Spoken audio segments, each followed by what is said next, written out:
Kay Gianna ko natutunan kung ano ang tunay na kahulugan ng pagiging ina. Gianna taught me a love so deep and selfless.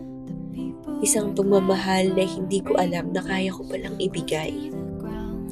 In so many ways, I felt like I needed her more than she needed me.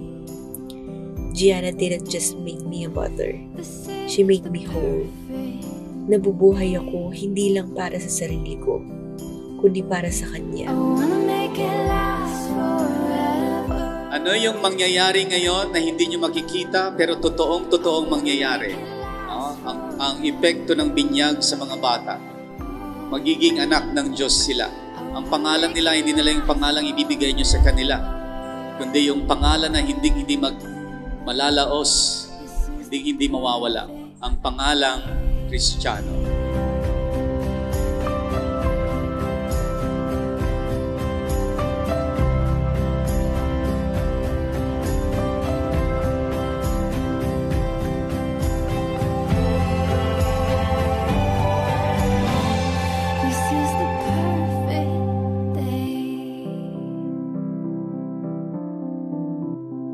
Ang hiling ko para sa iyo, anak ko, ay lumaki kang mabuting tao.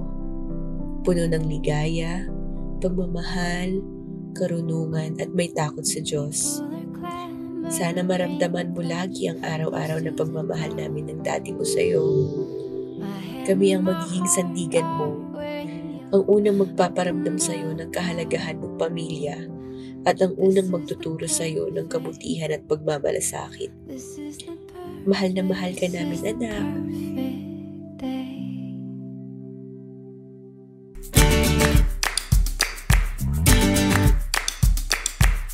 There's something different today. I'm on the bright side and things are going my way. Woo-hoo. Happy Christmas, baby. Magpapakabait ka, ah. Huwag kang magiging pasaway kay mama. Paglaki mo, mag-aral kang mabuti. Love you, baby. Baby Yanang.